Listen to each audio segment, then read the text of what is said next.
নমস্কার, আমার বাংলা নিয়ে আমি অয়ন। সন্ধ্যে 7টায় ব্রেকলেস আমার বাংলায় প্রথমে চলে যাব ফাঁসি দেওয়ায়, কারণ রাজ্যে ফের গণপিটুনিতে মৃত্যু। আপনাদের দেখিয়েছিলাম গত 26শে জুন আদিবাসী এক মহিলাকে একেবারে মারধর করা হয় ডাইনি অপবাদ দিয়ে। স্বামীর শ্রাদ্ধের অনুষ্ঠানের পরেই তাকে ডাইনি অপবাদ দেওয়া হয়।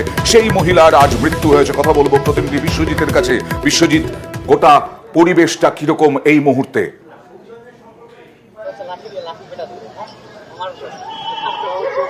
দেখো অয়নদা, ডাইনি সন্দেহে কিন্তু মহিলাকে মারধর এবং সেই মহিলার আজ উত্তরবঙ্গ মেডিকেল কলেজ হাসপাতালে মৃত্যুর পর ময়নাতদন্ত করে যখন তার বাড়িতে এসে পৌঁছলো মৃতদেহ, গোটা পরিবার কিন্তু সহ গোটা এলাকা শোকস্তব্ধ।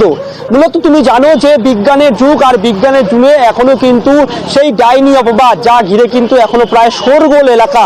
এবং এই ঘটনায় অভিযোগের পর 3 জনের গ্রেপ্তার হলেও বাকি 2 জন অধরা। কেন বিজ্ঞানের যুগেও এখনো সেই পুরনো কুসংস্কার, পুরনো মধ্যযুগীয় বর্বরতা তা এখনো জারি রয়েছে, সেদিকেও কিন্তু প্রশ্ন করছেন স্থানীয়রা।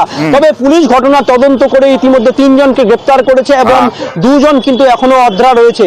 তোমাকে একটু বিস্তারিতভাবে জানিয়ে রাখি যে স্বামীর মৃত্যু হয় এবং স্বামীর মৃত্যুর পর মূলত চলতি ভাষায় বলা হয় যে স্বামীকে খেয়ে নিয়েছিস, এবং এই স্বামীকে মৃত্যুর কারণ দেখিয়ে মহিলাকে মারধর করা হয়। এমন মারধর করা হয় যে পরিবারের 5 জন সদস্য মিলে মারধর করে, এক প্রকার গণপিটুনির মারধর।